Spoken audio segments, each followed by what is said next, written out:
দেখুন ইলিশ মাছগুলো কি সুন্দর চকচক করছে, ঝকঝক করছে। কি সুন্দর রূপ ইলিশ মাছের, তাই না? এর জন্যই ইলিশকে সকল মাছের রাজা বলা হয়। তো আজকে আমি রান্না করব ইলিশ দিয়ে কুমড়ো ঝোল।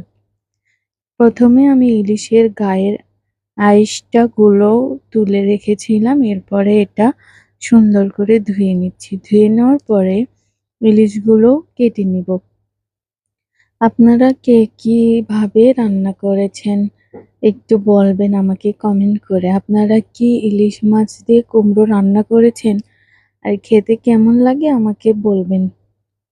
এইদিকে এখন ইলিশের মাথার দিকে কানসাগুলো কাটা হচ্ছে। এটা কেটে ওর ভিতরে ময়লা থাকে সেগুলো পরিষ্কার করা হবে।